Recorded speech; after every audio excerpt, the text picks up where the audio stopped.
მოგესალმებით, მეგობრებო.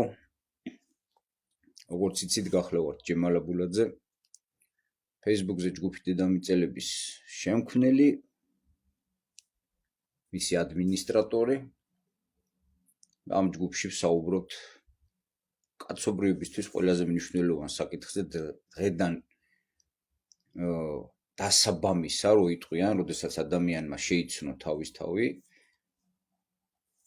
მსჯელობაზე ვინ ვართ, სად და რატომ.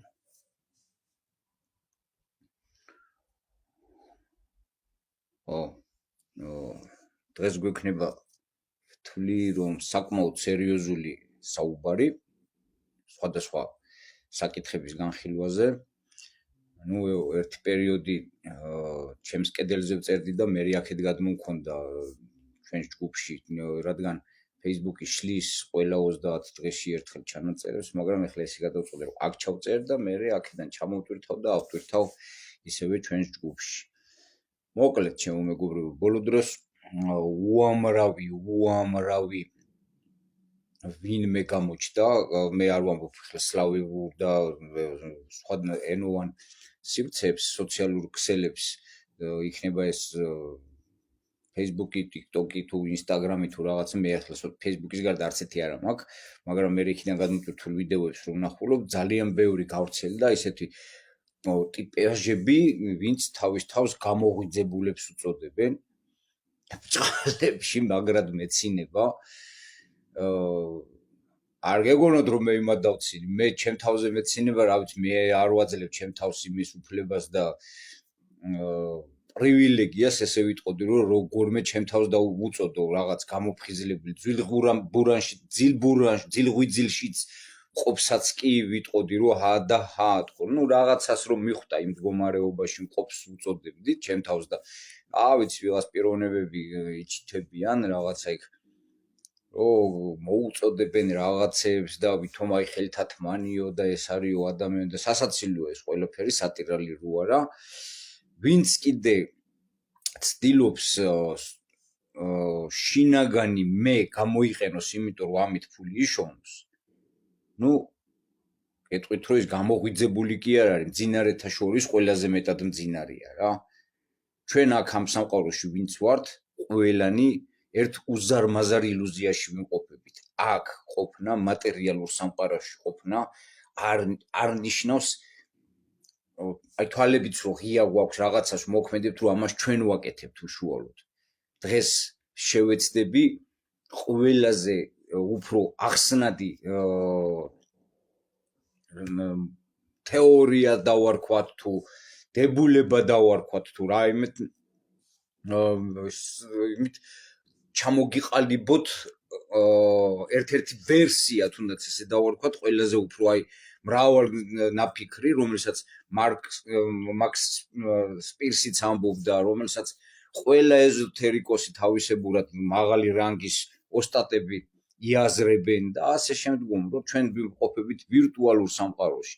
მადამდენაც მივალთ, მაგრამ ეს საუბარი მინდა მიუძღვნა ჩემს ერთ-ერთ მეგობარს, ქალბატონს, ისრაელის მოქალაქეს, რომელსაც არც ესე დიდი ხნის წინ შვილი გარდაეცვალა 32 წლის ასაკში, ახალგაზრდა ვაჟკაცი ადამიანი, მათ დატოვა ეს სამყარო და ის ქალბატონი ძალიან მძიმედ განიცდის, რა თქმა უნდა, როგორც დედა, 3 შვილის დედა, მაგრამ ძალიან მძიმე მდგომარეობაშია და მე მინდა ჩემი გულის ყური მივაპყრო მისკენ და შევეცადო ამ საუბრით მივცე იმპულსი, მე ვერაფერს ვერ გავაკეთებ, მე ჯადოქარი არა ვარ, მე არ მაქვს რაღაც უნარები, მე არც ნათელხილვები არ მაქვს, ეს ამას გარკვეული ტექნიკა და მიღწევა ჭირდება დონე, არ ვარ მე ამ დონის ვინმე და რაღაც, უბრალოდ ჩემ სუფთა ადამიანური, მორალური მდგომარეობიდან, რაც მე გავდივარ იგივე ანალოგიურ ეტაპს, ცოტა ჩემი ამბავი ცოტა უფრო რამოდენიმე თვით მეც მოიცავს, ვინც თვალყურს გვადენებს, გემახსოვრებათ, რომ ჩემმა შვილმაც დატოვა ეს სამყარო. ეს ძალიან ბევრისთვის ისეთი აღქმა არის ახლა, რომ რაღაცა გამაგრდი რაღაცა ესე არ არის, ჩემო მეგობრებო. მე არავის არ უსურებ, ამ განცდას, მაგრამ არ ვიცი, ამ თუ სხვა ცხოვრებაში ალბათ ყველას გვიწევს იმ ეტაპის გავლა, ეს უმძიმესი სწავლება, როდესაც შენი მომავალი უცებ წარსული ხდება.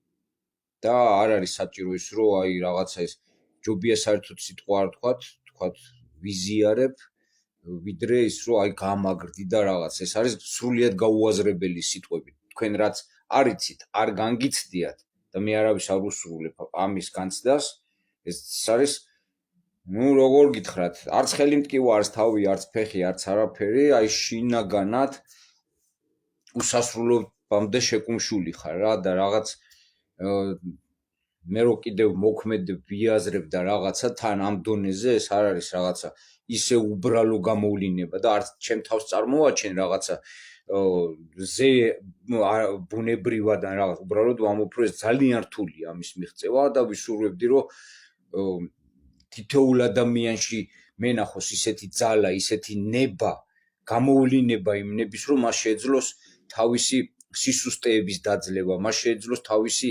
უარყოფითი მხარეების დანახვა. მე ამ საკითხებზე ყოველდღიურად ვმუშაობ. ყოველდღიურად მომსვლია სიტყვიერი შელაპარაკებაც ადამიანებთან, რასაც შემდგომ ვაანალიზებ, ჯერ იმ პროცესში ვაანალიზებ და შემდგომ კიდევ და სხვათა შორის გეტყვით, რომ დროს როგორც ადამიანი აღიქვავს, წარსული აწყო და მომავალი საერთოდ არასწორია. არსებობს მხოლოდ აწმყო. წარსული და მომავალი ეს არის დროის ის პერიოდები, რომელიც ადამიანმა მატრიცულ განზომილებაში გონის სიტაში გატარებით შექმნა, თორე წარსულში რაც იყო ის და მომავალში რაც შეიძლება იყოს, ეს არის როგორი რაღაცა, იცით, რომ ის რაც მოხდა, აი რასაც გავდი, არსებობს მხოლოდ აწმყო, რომელიც უსასრულოა და როდესაც ჩვენი ყოფიერება მთავრდება ამ აწმყოში, ის გარდაიქმნება წარსულად, რომელსაც ყველა სხვადასხვანაირად ვიგებთ და მომავალი შეიძლება საერთოდაც არ დადგეს. ნებისმიერ წამს, ნებისმიერი რაღაც დროის გაელვებაში შეიძლება ეს ყველაფერი დამთავრდეს, სადაც ჩვენ ვიმყოფებით და რასაც ჩვენ სიცოცხლებს ვუწოდებთ. რასაც ჩვენ აღვიქვამთ, რომ ეს აუცილებელი და ჩვეულებრივი იმპერიული მოვლენაა, რომ ზე უნდა ამოვიდეს, თვარე ჩავიდეს და დღე და ღამე ჩაენაცვლოს ერთმანეთს. ეს რაოდენ დიდი ხანიც არ უნდა გრძელდებოდეს, ეს არ არის არანაირი ფუნდამენტური მოცემულობა, ეს არის საშუალება და მე ვისურვებდი, რომ ყოველ ადამიანმა იპოვოს ის ნიშა, შანსი, რაც რომ მოგვეცა აქ ამ მატერიალურ სამყაროში, აი ამ ფორმებში გამოვლინებით, რასაც ჩვენ სხეულები დავარქვით, ვიღვაწოთ იმ მაქსიმუმისთვის, რისთვისაც მოგვეცა ეს საშუალება და არა იმიტომ, რომ ცხოვრება გონიათ. ცხოვრება, როცა განიხილავთ სიტყვები არის უმაღლესი დაშიფრული გზავნილების მატარებელი, კოდების მატარებელი. მათი ესეთი პირდაპირი გაგება აბსოლუტურად მოწყვეტილია ყველანაირ ღირებულებას. ცხოვრება ნიშნავს, სადაც ცხოველთან ასოცირდება, ცხოვრებას რომ ება და არსებობს სიცოცხლე, სადაც ალი ცოცხლობს. სიცოცხლე, რასაც ცეცხლი ქვია. ვინ ცოცხლობს, სიცოცხლეს გადის, ვინ ცხოვრებას გადის. ცხოვრება არის როგორც გურჯიევი აღწერს, როგორც ოშო გადმოცემს და მრავალი სხვანი მექანიკური ცხოვრება, სადაც ჩვენ არა ვართ. დღეს მე ვისაუბრებ ერთ-ერთ ქართულ ძველ ხალხურ ზღაპარზე, კიდევ სიზმარაზე და მის მულტფილმის ვერსიაზე, სადაც ის ადამიანი, ვინც ეს გააკინოფილმა, როგორც აღმოვაჩინე გუშინ წინ დაახლოებით, ძალიან ღრმად იცნობდა ეზოთერიკას. და მის სიმბოლიკაზედაც გეტყვით რამოდენიმე სიტყვით, რამდენად ღრმად ეს კომუნისტების დროს ხდება, თუ არ ვცდები 1991 წელს გამოსული მულტფილმია, მაგრამ ზღაპარი მოდის ძალიან ძველი ფესვებიდან მოდის და იმდენად სიბრძნის მატარებელია, რომ ამის უბრალოდ ესე ალბათ ჩვენს მითოლოგიაში და ჩვენ ზღაპრებში იმდენი სიბრძნეა, რაც და სწავლობ ამ ეზოთერიკულ ნაშრომებს კითხულობ ადამიანებს რომლებიც კითხვა უყურეთ სიტყვა კითხვა ხო არის კითხვა და წიგნს რო კითხულობ იმასაც კითხვა ქვია ანუ წერილის საშუალებით ეკითხები და ის პასუხებს გაძლევს კითხვა პროცესი ეს ამ ყველაფერში იმხელა მნიშვნელობებია ჩადებული ჩემო მეგობრებო რომ შევეცდები ნელ-ნელა მოვიტანო და ხო ვინც სინათლეზე საუბრობს მას ნუ როგორ გითხრათ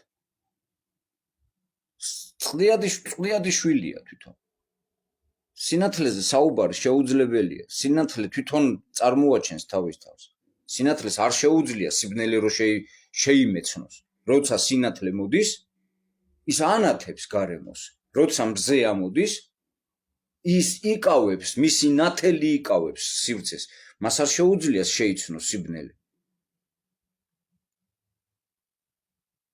როგორ შეიძლება სინათლეზე ილაპარაკო რაღაც გამოღვიძებაზე ილაპარაკო და შენ იყო თვითონ მძინარე სასწაულად მძინარე ის ვინც ცოდნას რაიმე ფინანსურ ინტერესში წარმოადგენს ის არის მძინარეთა შორის ყველაზე მძინარე ჩემო მეგობრებო კარგით რო აღარ გაგვიგრძელდეს და ერთ და იგივე თემებზე რო არ ვისაუბროთ სიზმარასაც მივადგებით მაგრამ დღეს მინდა ესეთი ძალიან საინტერესო და მნიშვნელოვანი წიგნით მენლი პალმერ ჰოლის წიგნით ისევ და ისევ მასონობის დაკარგული გასაღებები თავისუფალი მასონობის დაკარგული გასაღებები აი აქედან წაგიკითხოთ ამ წიგნში ძალიან საინტერესო წიგნია წუხელ დავიწყე მისი კითხვა სხვათა შორის ესეთი წიგნები იყიდება რუსთაველის 18 ნომერში ქალაქ თბილისში აქტის გამომცემლობა ეს მაღაზია ან არსებობს აქტი.g ესეთი ვებგვერდი და მის საშუალებით შეგიძლიათ შეიძინოთ და ეხლა აქვს რაღაც სასწაული ფასდაკლებები უამრავი წიგნი შტაინერის თუ იმის რა ქვია გურჯიევის წიგნები და უამრავი საინტერესო პიროვნებების წიგნები სულ რაღაც 10 ლარი ეს და გირჩევდით რომ შეიძინოთ 100 წიგნი არის დღესდღეობით 10 ლარიან იმაში აქვს რა არის ესეთი წიგნები რომლებიც 28 ლარი როგის და 10 ლარად იყიდება ნუ არის უნდა შეარჩიოთ ეხლა მე ფასიდან გამომდინარე წიგს არ ვარ რჩევ მისი მნიშვნელობიდან და ეხლა ამ წიგში მენლი პალმერ ჰოლის ამ წიგში თვითონ რომელიც უმაღლესი რანგის მასონი იყო კიდევ 33 გრადუსის მასონი აკეთებს შესავალს და მე მინდა ეს წავიკითხო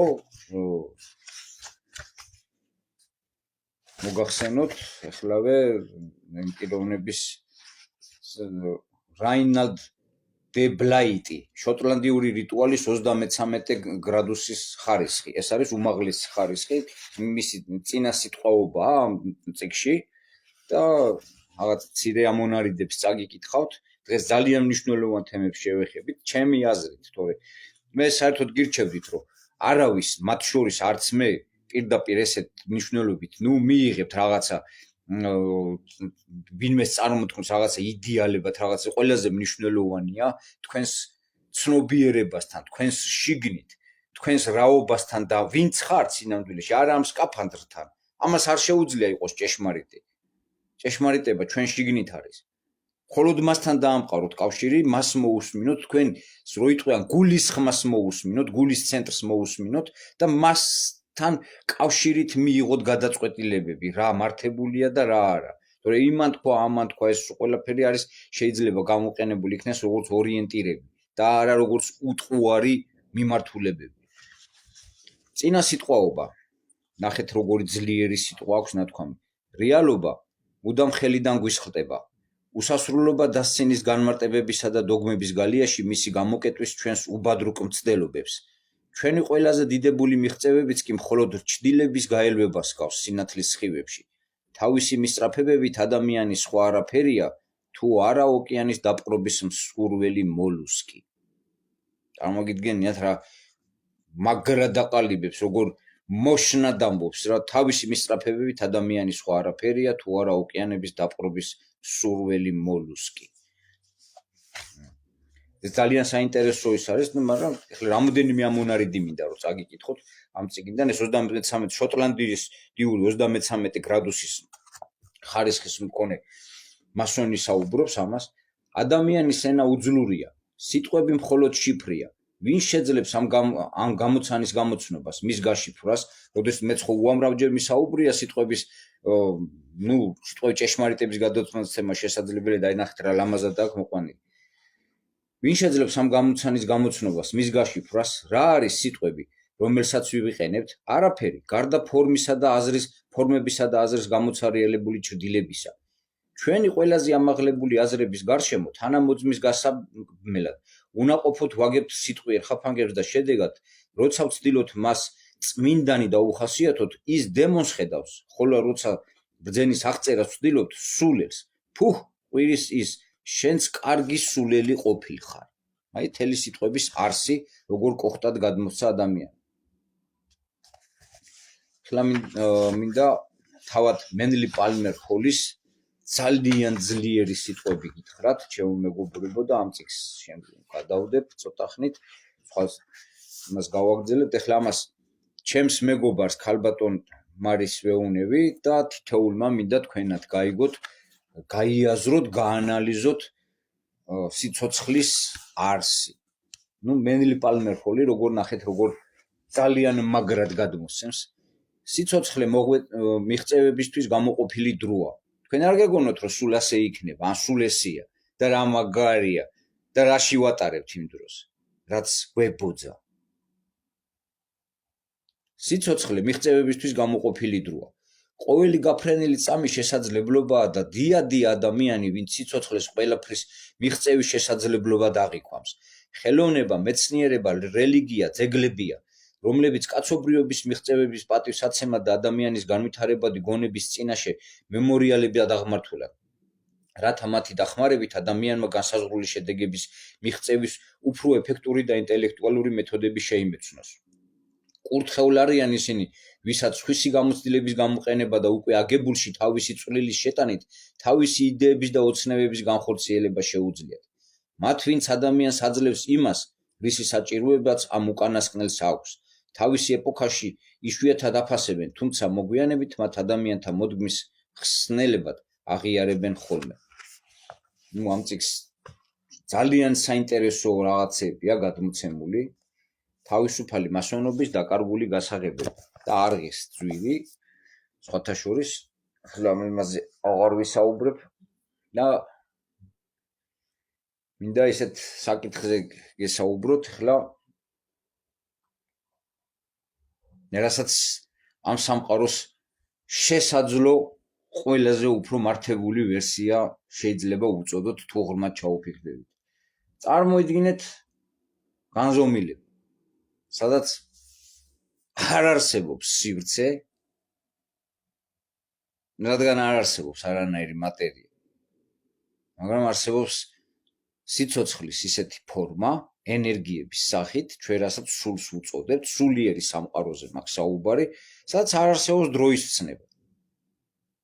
და მათ მოიგონეს ეს განზომილება, მატერიალური განზომილება და აი ამ მატერიალურ განზომილებაში მოსასვლელად, სხვადასხვა ფორმით, აი ესეთ სკაფანდრს იცვავენ, როგორც აკვალანგისტი ჩადვის ოკეანის სიღრმეებში გარკვეული აღჭურვილობის სახით, ეკიპირების გარეშე, გარკვეული მეტრაჟის ქვევით ადამიანის ფიზიკურად არ შეუძლია, რომ იმას წყლის დაწოლას გაუძლოს და შესაბამისად იცვავს გარკვეულ ფორმას. და წარმოიდგინეთ, რომ არც იმ განზომილებიდან არ ძალუძს ამ განზომილებაში სხვანაირად შემოსვლა და ისინი სხვადასხვა ფორმებს მიმართავენ მცენარეების, ცხოველების, ადამიანის. ეს არის სკაფანდრი, რომელსაც ვიცვავთ ამ სამყაროში მოსასვლელად, მაგრამ ამ სკაფანდრს თავისთავად არ ძალუძს არანაირი გამოფხიზლება. მასთან თავს ნურავინოა იგივებთ. განა შეიძლება, რომ აკვალანგისტი იმ სკაფანდრთან გაიგივდეს, რომელიც მას აცვია იქ ჩასასვლელად. სკაფანდრს თავად შეუძლია რაიმე იმოქმედოს, ან რაიმე გააცნობიეროს, ეს ხო სიგიჟია. იგივეა ეს. თუ ვინმე არ ცნობს იმ სულიერ სამყაროს, მე არ ვსაუბრობ რელიგიური ენით და რაღაცა იქ საშინელებებზე, ღმერთებზე, ანგელოზებზე და რაღაცებზე როგორი სახითაც ყავთ წარმოდგენილი. ეს არის იერარქია. ზედამხედველები და ასე შემდგომ. ეს კარგად არის აღწერილი ენოქის წიგნში და მრავალ ეზოთერიკულ წიგნებში.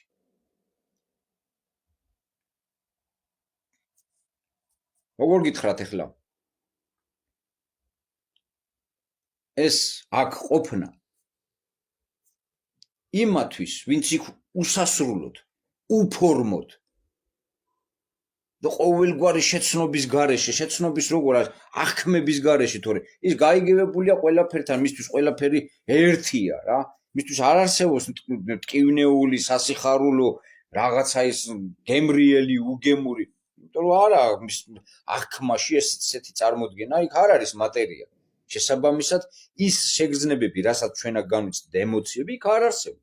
შიში რაღაცა როგორ უნდა შეგეშინდეს, როცა შენ თავად მოიცავ იმ ყველაფერს, რისგანაც შეიძლება რამე წარმოიშვას. რისში უნდა შეგეშინდეს? ჩვენ აქ გვეშინია, რომ გველმა არ გვიკბინოს, ვიგენმა არ შეგჭამოს სიტყვაზე, მანქანა არ დაგვეჯახოს, რაღაცა იქ ბალკონიდან არ გადავარდე თუ ასე შემდგომ. იქ ესეთი რამე არ ხდება იმ განზომილებაში და იმ შეგრძნებები, რომ რატო ჩადიან ადამიანები ოკეანეში, აღარ ვსაუბრობ კოსმონავტებზე, იმიტომ რომ ვიცი რომ ეს სრული აბსურდი და ბლეფია, ის მსახიობური სინამდვილეს წყალში იღებენ ამას ყველაფერს. კოსმონავტების მომზადება, ჭალებში კოსმონავტების მომზადება წყლის ბასეინებში ხდება სინამდვილეში და გადაღებებიც იქ მიმდინარეობს. რატო ჩავდივართ? შეგრძნებებისთვის, ხო? შესწავლისთვის და წარმოიდგინეთ, რომ ისინიც ის განზომილებაც აქ ამ აკვალანგით, ამ ავატარით, ამ ბიოსკაფანდრით შემოდის. მაგრამ იმდენად ეს ისრულ ხორცება ამ სკაფანდრს, რომ თავის თავს აიგივებს მასთან. თორე რატო ვამბობთ, რომ გული არასდროს ბერდება? იმიტომ რომ ის ვინც ხარ, ის არასოდეს არ ბერდება, მისთვის არ არსებობს ესეთი და ამას სიზმარაში შევეცდები რო ახსნა, აი ქართულ უძველეს ზღაპარში სიზმარაში შევეცდები ახსნა, რამდენად მართებულად არის წარმოდგენილი ის, ვისაც ეზოთერიკა და აღმოსავლური კულტურა, იქ ბუდიზმი, იუნდაიზმი, ჯანაიზმი და ასე შემდგომ სიქიზმი და რა ვიცი, ზოროასტრიზმი და ის ასწავლის როგორც სუტრატმას. ატმა არის მე, თავარი მე, სული მე და სუტრატმა არის ის იმ სული მეს გზა, რომელსაც ის გადის სხვადასხვა განსახიერებებში. პერევაპლაშენიე, если так сказать, ვირაზიცა რა, რო იტყვია. და წარმოიდგინეთ, ეს უზარო ესეა სუტრატმა ახსნილი, რომ ეს არის საკმაოდ დიდი მძივი და რომლის თითეული საკიდი წარმოადგენს თითოეულ განსხეულებას. ეს არაერთხელ მაქვს ნათქვამი, რომ სლავური ენა ძალიან ძლიერი ენაა, ქართულთან ერთად, სანსკრიტი მათგან შობილი ენაა. სუტრატმა, ატმა არის მე, სულიერი მე, სუტ. თვითონ გვეუბნება სიტყვა სლავურ ენაზე, სუტ ნიშნავს აზრს. მეს აზრი და სუტრატმა გამოვიდა.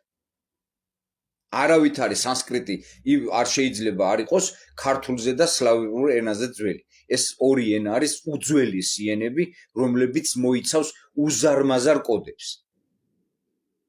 ასევე ვამბობდი, რომ შტაინერი წარმოადგენს და მენლი პალმერ ჰოლი აი წიგნში ადამიანის ოკულტური ანატომია, სადაც ჯვარცმა და ყველაფერი ეს ახსენით გადმოცემული იყო აქ როგორც ადამიანის ანატომიათ ეს ბიბლიაში წიგნში რაც არის მოცემული დაბადება თავი თუ შესაქმეს თავი ემბრიონოლოგია პირდაპირ ემბრიონოლოგია უბრალოდ ოკულტური ენით გადმოცემული და ამ წიგნში მენლი პალმერ ჰოლიც შტაინერთან ერთად ამბობს რომ ადამიანი არის მცენარე, ამოტრიალებული მცენარე.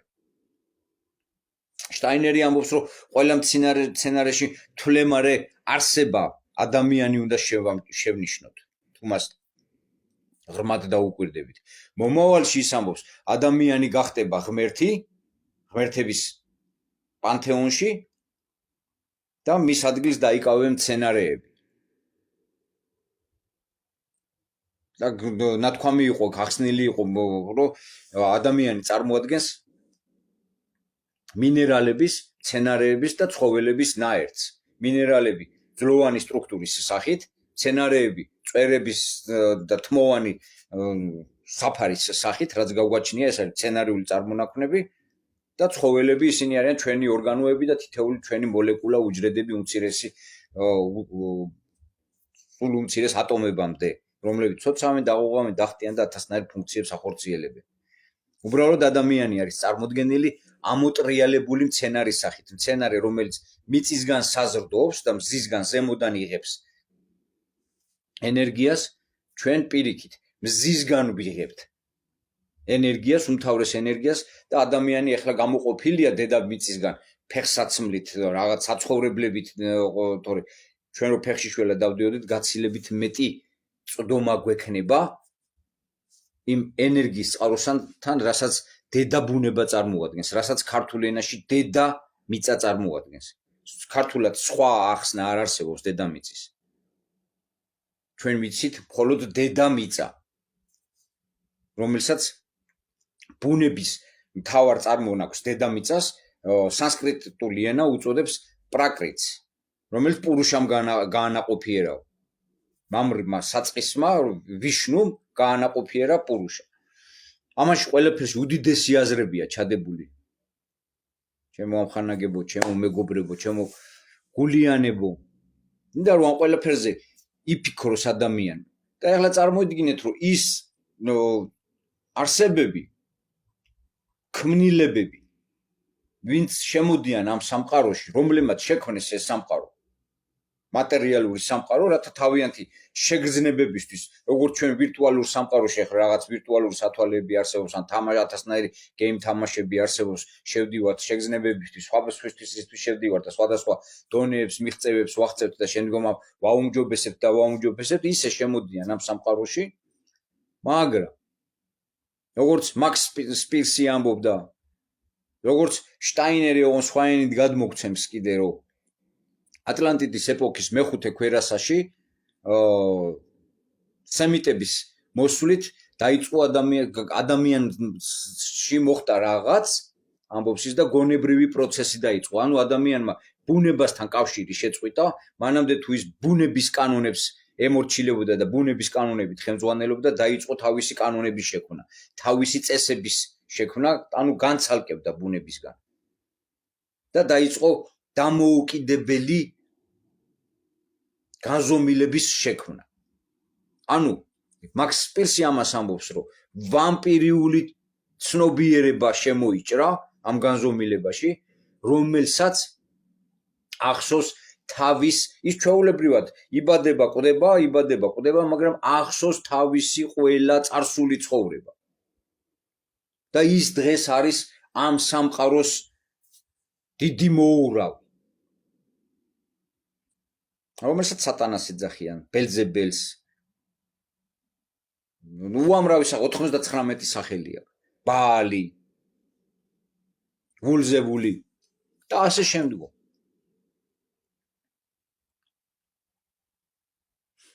რომელსაც წარმოიდგინეთ, მას ყავს თავისი ქვეშევრდომები, რამოდენიმე გამორჩეული ოჯახის სახით, სემიტური ოჯახებისგან გამომავალი პიროვნებები, რომლებიც მიდიან ამ სამყაროდან და შემდგომ რომ ბრუნდებიან ბავშვობის შემდგომ გარკვეული ტექნოლოგიით უბრალოდ მათ უბრუნებენ ყველა გამოცდილებას. ეს როტშილდები, როკფელერები და 13 ოჯახი და კიდევ ისინი შემდგომ ხელმძღვანელობენ 300-თა კომიტეტს, ესე რომ ვთქვათ, რომლებიც განაგებენ მთელ მსოფლიოს. რომლებიც არიან თავისი არსით ვამპირიული ცნობიერების მატარებლები. მათ უბრალოდ იმ ვამპირიული მთავარი ცნობიერებისგან, რომელმაც გატეხა, თაღლითურად გატეხა ამ მატრიცის კოდები, თავის ხელქვეითებს გადასცა საშუალება, როგორ გაიხსენონ თავიანთი წინა ცხოვრებები, თავიანთი წინა ინკარნაციები, ესე რომ დავარქვათ, თორე ეს განზომილება აბსოლუტურად სულ სხვა რამისთვის იქნა, სადაც უსუფთავესი შეგრძნებები უნდა მიიღოთ არამატერიალურ არსებებს. მაგრამ მოხდა დემონიზაცია, ესე რომ ვთქვათ. ჩვენ აღმოჩნდით ამ მატრიცაში ჩაკეტილები. ეს არის ჩემი რამდენ მსჯელობის და ამების შედეგად, რაც მივდივარ რაღაც მიმართულებაში და დააკვირდით. მეორე მსოფლიო ომი განვიხილოთ. რანგით მესამე იყო სინამდვილეში, მაგრამ მეორე მსოფლიო ომად არის ცნობილი. თორე ნაპოლეონ ბონაპარტის დროინდელი ომი ნულოვან ომად აღიქვემდა რატომღაც მსოფლიო ომი აბა მაშინ იყო თორე აი ეგვიპტეშიც იყო, ევროპაშიც იყო და სადაღარი მთელ მსოფლიოში ომი იყო გაჩაღებული. და არა იღიქმება პირველ მსოფლიო ომად და კარგით მეორე მსოფლიო ომის დროს ვინც იყვნენ ხელმძღვანელები, სტალინი, რუზველტი, ჩერჩილი, ჰიტლერი, სულ ყველა არიან გარკვეული სახით სემიტური წარმომავლობის. ნახევრად ან მეოთხედს ატარებენ. ჰიტლერის ბებია მარიანა შიკელგრიუბერი დამლაგებლად მუშაობდა ძალიან მდიდარ ებრაელ ოჯახში და შესაძაც მისი мама ალოისი გაჩნდა 14 წლის მანძილზე, 14 წელი ითვლებოდა მაშინ სრულწლოვანებად, ის კაცი იხდიდა ალიმენტს. მე და ხელოვნურ ინტელექტს ამაზე ქონდა ცხარე კამბათი, ესე რომ ვთქვათ, რომ ესო უბრალოდ კეთილინები თუ და იმ ეპოქაში მე-19 საუკუნეში ქალბატონებს არ ქონდათ არანაირი ხმის უფლება, არანაირი უფლება საერთოდ. არავინ მათ უფლებებს არ დაიცავდა, რადგან ის უფლებები არ არსებობდა და თუ ქალს ყავდა არაკანონიერი შვილი, მას მუშაობის უფლებად საერთოდ ერთმეოდა, არ აძლევდნენ სამუშაოს შეგნებულად, ავიწროებდნენ ყველანაირად და ამ დროს ჰიტლერის მამას ალოის 14 წლის მანძილზე ალიმენტს უხდიდა ის ოჯახი, სადაც დედამისი მარიანა შიკელგრიუბერი მუშაობდა. ჰიტლერი როდესაც მოვიდა ხელისუფლებაში, ერთ-ერთი ვერსიით არის, რომ ის როთშილდების ბუში იყო კიდე რაღაც ზოგადად, მაგრამ მე ვამბობ, ჰიტლერი როდესაც ხელისუფლებაში მოვიდა, მან თავის იურისტებს დაავალა, რომ მისი წარმომავლობა გამოეკულიათ, რასაც მოყვა ის ჩემო მეგობრებო, რომ აი ეს კვლევები აღმოჩენილი იქნა, რომ 14 წელი ოფიციალურად უხდიდა ის ოჯახი, ის დიდარი კაცი ბებიამის მარიანა შიკელგრიუბერს კომპენსაციას, ესე რომ ვთქვა და შემდგომ ბებიამისის სოფელი დიოლერსხაიმი, ესე ერქვა ბებიამისის სოფელს ავსტრიაში 1928 წელს ჰიტლერის ბრძანებით გაასწორეს მიწასთან. არ დატოვეს აბსოლუტურად არაფერი და უპირველეს ყოვლისა, რაც განადგურებული იქნა, ეს იყო არქივი. და იქ გააკეთეს საარტილერიო პოლიგონი. რაც იყო მცდელობა მისი მხრიდან წაეშალა თავისი სემიტური წარმომავლობა. მეოთხედი მინიმუმ ატარებელი იყო ებრაული სისხლის. იქ აღარ არის საუბარი, რომ მასთან ის SS-ის და იმის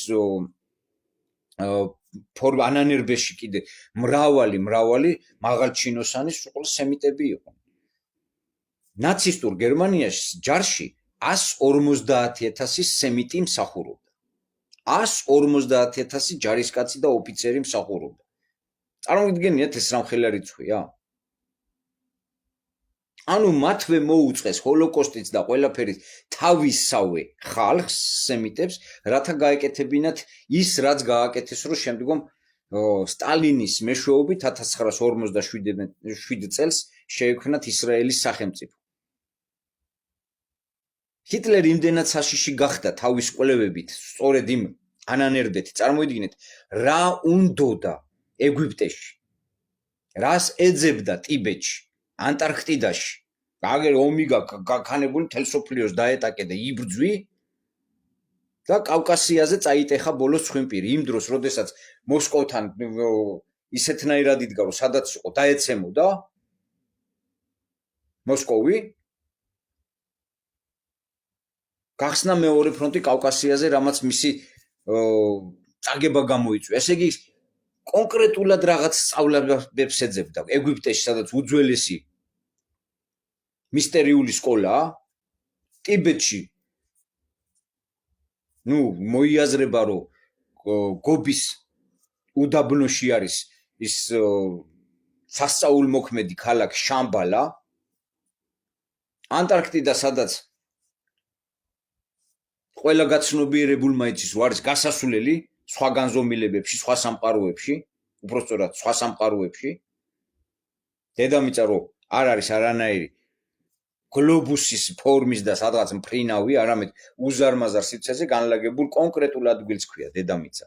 კონკრეტულ ადგილს, თორე იმის იქით უზარმაზარია. მე ეს არაერთხელ მithქვამს, სანამ თქვათ როგორც შუა საუკუნეების სწავლებას გადმოგცემენ, აღმოაჩენდნენ დაუშვათ ავსტრალიას ან ამერიკის კონტინენტს. რა არ არსებობდა ამერიკის კონტინენტი ან ავსტრალია, ან ანტარქტიდა არ არსებობდა. მაგრამ სანამ ხელთავიდან აღმოაჩენენ და იქაც ის აღმოჩენები უცნაურია. ჩინეთს, რომელსაც და იაპონიას, რომელსაც უძლეველი ფლოტი ყავს, არ აკეთებს ესეთ რატომღაც სამძებროს სამუშაოებს არ ჩადის და არც ჩინელები საერთოდ არ დაცურავენ ევროპის მხარეს და რაღაცა სავაჭრო მიმოსვლები არ აქვს. ამ დროს უზარმაზარი სივრცე აქვს, საზღვაო სივრცე, უზარმაზარი სახელმწიფოს წარმოადგენენ, ყველაზე დიდი სახელმწიფოა, რომელიც კი როდესმე არსებულა დედამიწის ზურგზე და არასოდეს დაპრობითი ომებს არ აწარმოებდნენ, რაღაც თავისთვის იყვნენ, რაღაც უზარმაზარი კედელი აქვს ჩამოტკული და აქ ვიღაც ანგლოსაქსები და ისინი რა ქვია, ფრანგები რატომღაც სემიტების მომრავლებით სამეფო ოჯახებში, სემიტები, რომლებმაც იყიდეს ყველა ტიტულები და შეერივნენ ამ სამეფო დინასტიებში, შემდგომ ვიღაც იქ კოლუმბის, რომელიც პორტუგალიელი სემიტი გახდათ, ებრაელი გახდათ, ხელმძღვანელობით იწყებენ სხვადასხვა კვლევებს. და ხან იქით გადააწყდნენ, ხან აქეთ გადმოაწყდნენ. და რაც შეეხება წეღანდელ ნათქვამს იმაზე, რომ სამყარო რომ სულიერი არსებების მხრიდან არის შექმნილი და ისინი აქ გარკვეული შეგრძნებებისთვის მოდიან. ეხლა უყურეთ პოლ სიდირი მაგალითად ეს ოკულტურ მედიცინაში, ესეც ძალიან მაღალი რანგის მასონი გახდათ, როზენკროიცერი. არა, უпростоრედ ჯვარის და ვარდის სახელით იმის გაწევრიანებული მასონი, რაც გვეუბნება. მუდამ გავხსოვდეთ, ამ სამყაროში არც ერთი არსება, მათ შორის არც ირმის ნახტომის ღმერთი თუ წმინდა ანტონ პადუელი არ ასრულებენ არც ერთ სურვილს, თხოვნას საჩუქრად, გამოსასყიდის გარეშე. მათ შეიძლება მხოლოდ გარკვეული დროით გადადონ გადახდის ვალდებულება. 10 წლის თუ 10 საუკუნის შემდეგ გაწეული დახმარებისათვის ისინი მაინც მოითხოვენ ვალის გადახდას. ეს ყველა რელიგიის რიტუალებში მონაწილე პირებმა კარგად უწყიან. ანუ რატო ხდება სვეტშეწირვა საერთოდ იმას გვიხსენს. როცა პურანა გვიამბობს ამა თუ იმ წმინდანის თუ დემონის მიერ ხელშეწირვის საუკუნეების განმავლობაში მიღებაზე, ეს შეიძლება პირდაპირ გავიგოთ. ადამიანი, რომელიც თავისი არსებობისას ერთი მიზნისკენ ილტვის, თავის ოცნებას 30 ან მეტი წლის განმავლობაში მხოლოდ ერთ მსხვერპლს სწირავს. არიან ადამიანები, რომლებსაც სურვილი ყველაფრის მიუხედავად სიკვდილის მიღმაც გადააქვთ. გაიგეთ? არიან ადამიანები, რომლებსაც ყველაფრის მიუხედავად სიკვდილის მიღმაც გადააქვთ სურვილი. ანუ სწორედ იმ კატეგორიაზე ვამბობ, რომლებიც ისინი რა ქვია, როტშილდები და ასე შემდგომ, მორგანები და ასე შემდგომ, დიუპონები და ისინი მოდიან, ბავშვობას გადიან ჩვეულებრივად და შემდგომ მათ გარკვეული მანქანებით უბრუნებენ მეხსიერებას. თორე არ შეიძლება შენ ერთ ცხოვრებაში გახდე ესეთი წარმატებული ბიზნესმენი, რომ ფლობდე ყველას და ყველაფერს. ბავშვობაში კიდე არ შეიძლება გქონდეს ამხელა ცნობიერება, რადგან შენ არასრულფასოვნად მოგიწევს ცხოვრება და შესაბამისად შენი ადამიანური ეს სკაფანდრი არ მოგცემს იმის საშუალებას, რომ განვითარდე ფსიქოლოგიურად, იმიტომ გატეხილი მატრიცა აქვთ. ბავშვობაში ბავშვობას გადიან, მაგრამ შემდგომ იხსენებენ ყველაფერს. გარკვეული სწავლებებით, პრაქტიკებით. ჩვენ კი აბსოლუტურად გასუფთავებულები მოვდივართ, არ გვახსოვს არაფერი, თავს ვიმტვრევთ და მათგან მოწოდებული სასწავლო პროგრამები პირიქით გვაბეცებენ და გვაჩლუნგებენ. გვიყენებენ მხოლოდ იმისთვის, რომ A-წერტილიდან B-წერტილში გადავადგილდეთ, რაღაც ამოცანა შევასრულოთ, რაღაც უმარტივესი დავალებები, მაშინალური დავალებებში ვიღოთ მონაწილეობა, თორე ჩვენ ვცხოვრობთ და არა ვცოცხლობთ.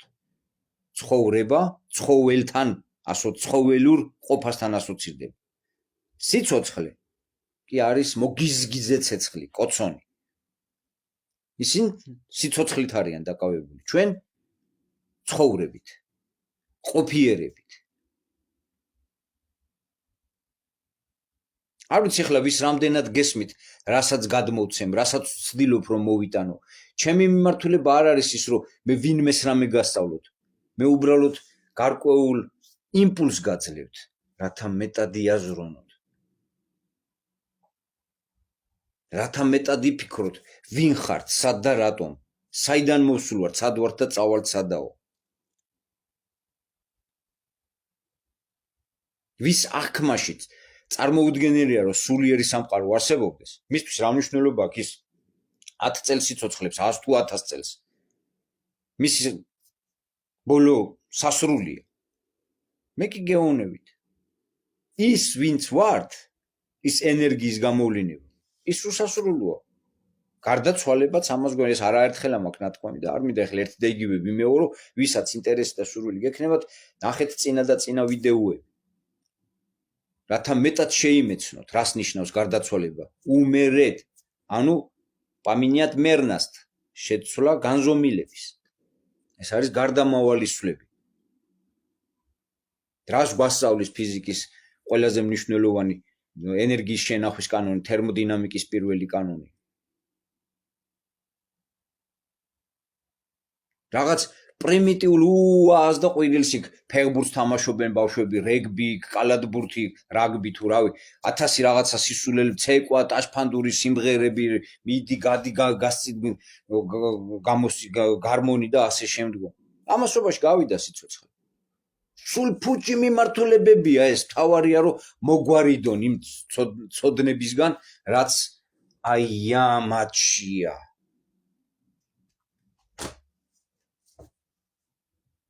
ასევე გირჩევდით აი პოლ ბრეგის შიმშილობის სასწაული წაიკითხოთ.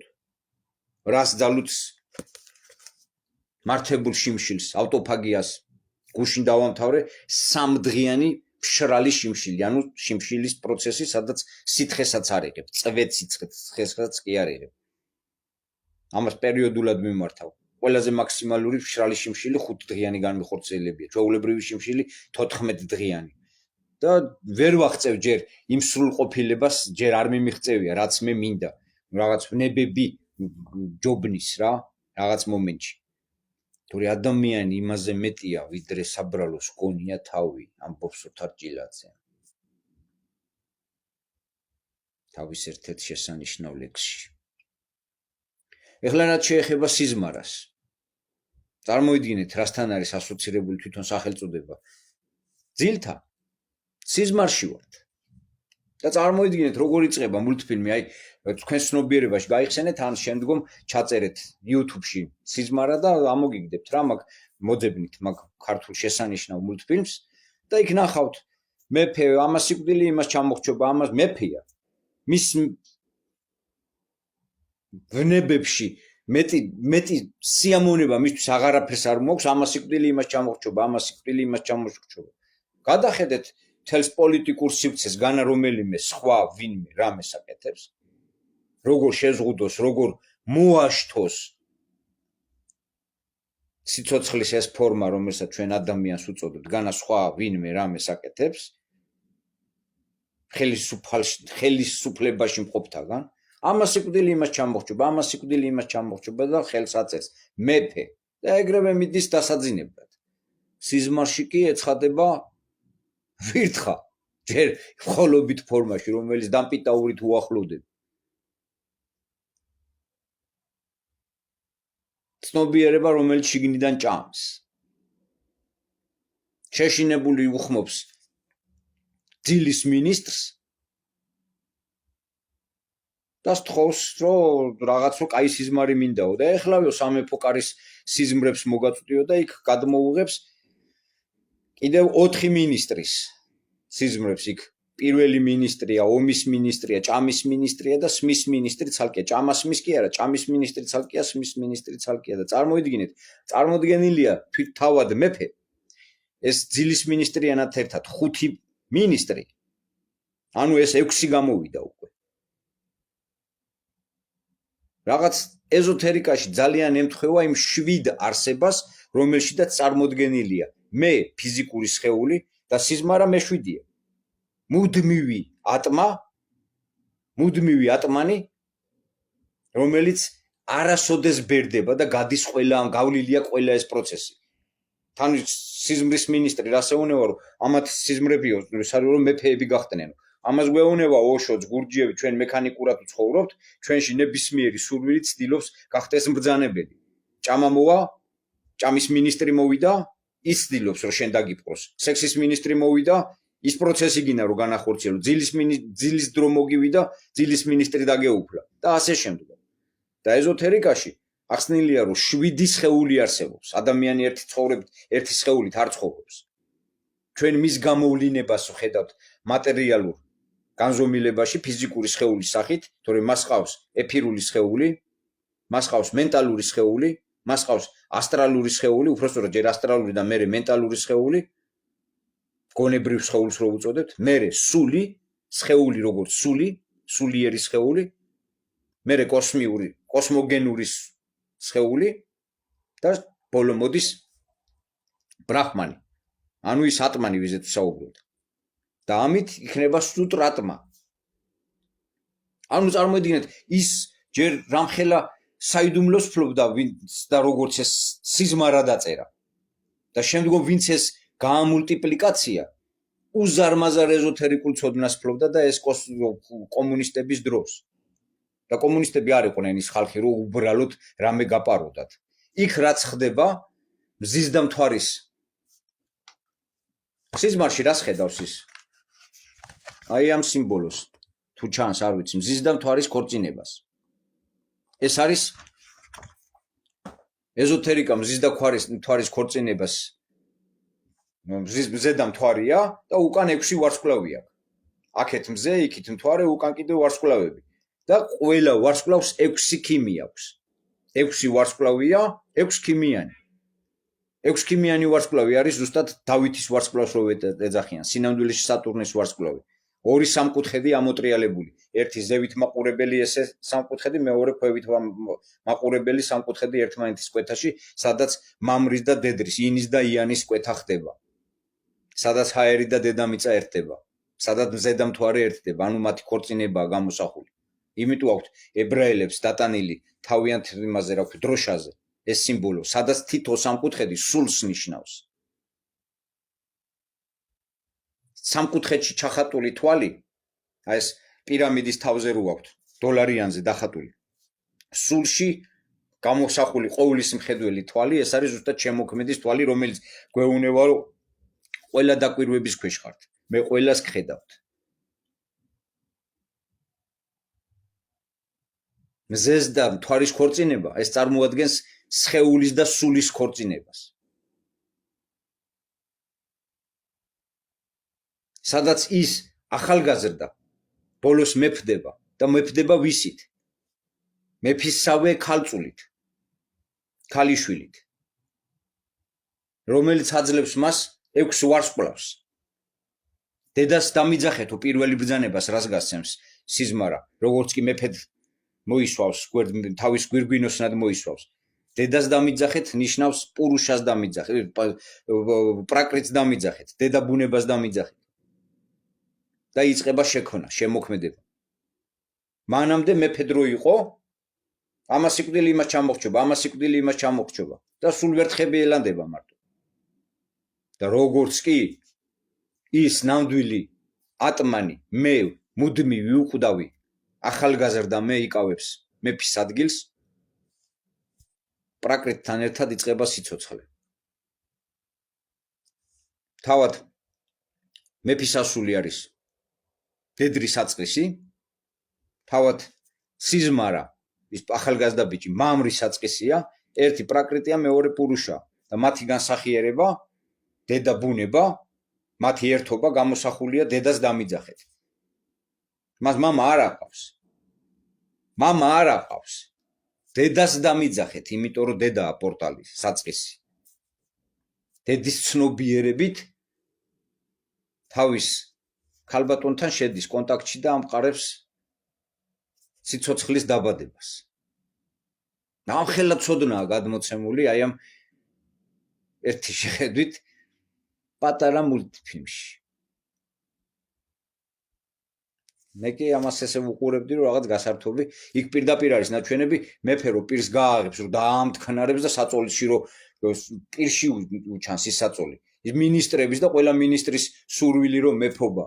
ნახეთ შემდგომ ეს მულტიფილმი და ნახავთ მას ეზოთერიკული თვალსაზრისით როგორი საინტერესო ახსნა აქვს.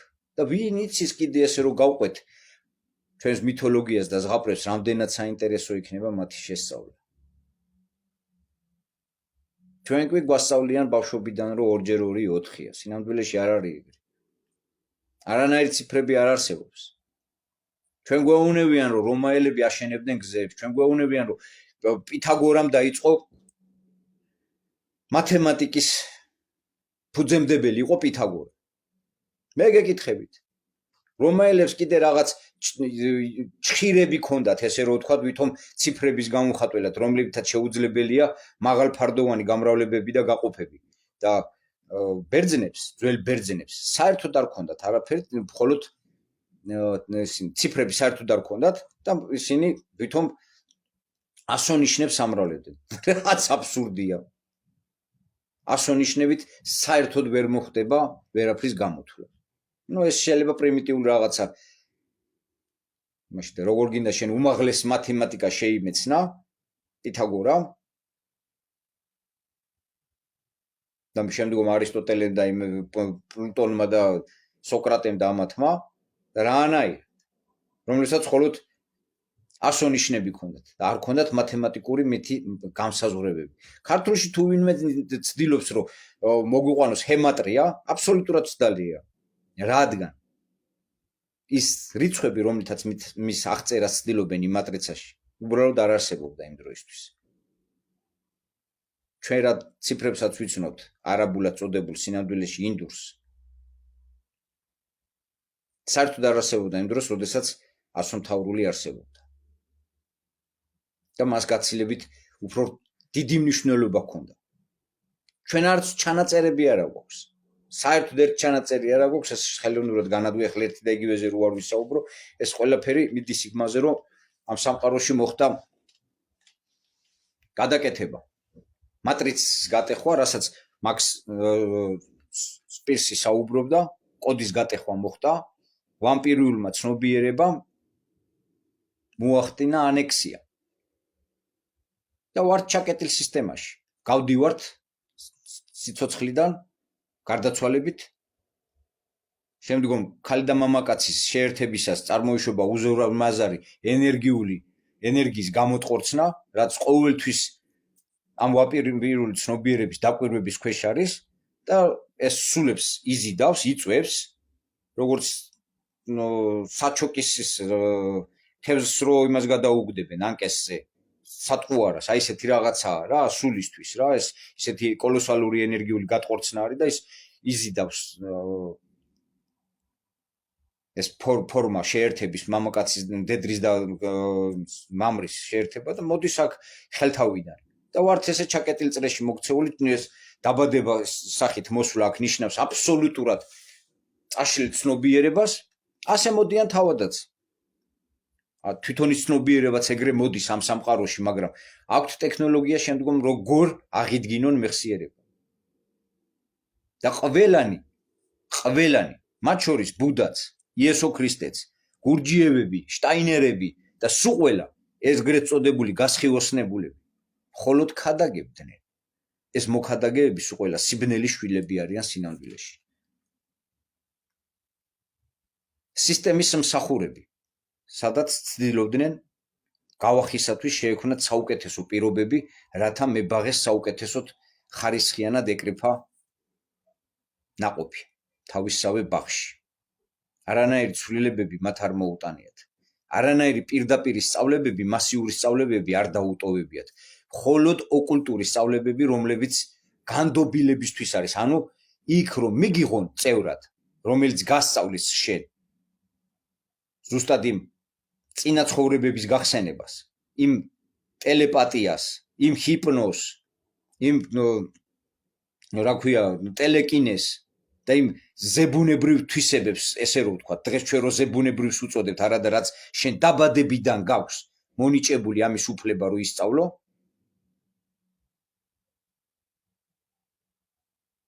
ვამპირიული ცნობიერების მატარებლები იყვნენ სუყველანი. რადგან ყველას მიმართულებაზე მეტწილად შეიქმნა რელიგიები, რომლებმაც უფრო უარეს სიბნელეში წაიყვანეს ადამიანები. სინათლეს ქადაგება არ სჭირდება. როდესაც შენ სინათლე ხარ, თავად ანათებ. თავად უკვალავ გზას ცნობიერებას. რადგან როგორც თავშივე აღნიშნე, სინათლეს არ სძალოს სიბნელის შეცნობა. მისი ბუნებრივი მდგომარეობაა ნათება. რა თუნდა ამდენი ლაქლაკი? ვის რა გზა გაუხსნეს? გინდაც იესოს ცნობიერება, გინდაც ბუდასამ და გინდაც დანარჩენი, რავი, მახავირები, შმახავირები და ვინც იყვნენ საერთოდ, გურჯიევები და რავი, ვინც იყვნენ საერთოდ. ვის რა გზა გაუხსნეს?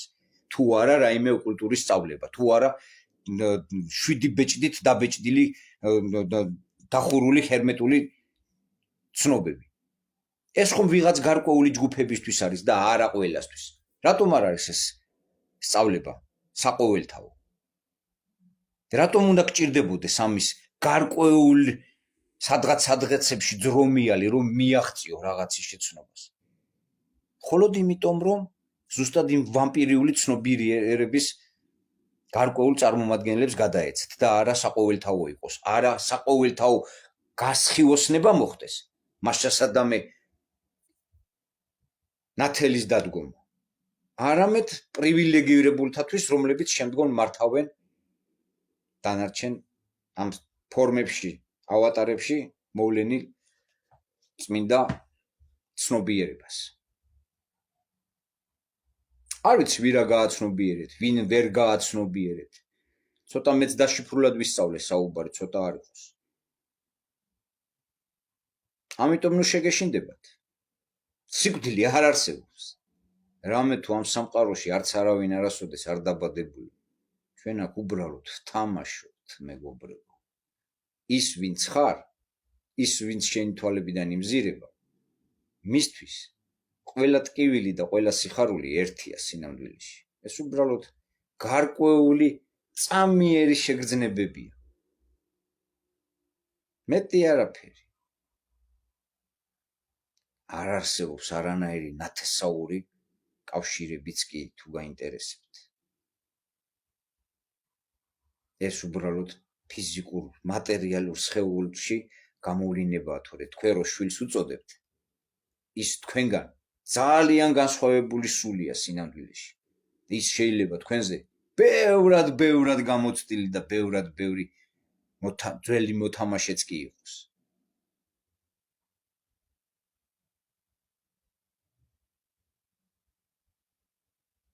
ამიტომ მეტი ყურადღებით მოეკიდეთ თქვენ შვილებს. მიიღეთ ისინი როგორც თქვენი ტოლები, მინიმუმ. ნუ რასოდეს დაუყვირებთ. თუ ახსნა არ შეგიძლიათ რომ ისეთ, ის მაინც უთხარით რომ მოდი შვილო ერთად მოძებნოთ ამ შენ შეკითხვაზე პასუხი. და არა ის რომ ბიჭო გოგო ან რაღაც ყვირელი უაზრო ცივილკივი. იმიტომ ცხოვრობთ ესეთ გაუცნობიერებელ გარემოში. მე ხო ამას არავინ მასწავლეთ.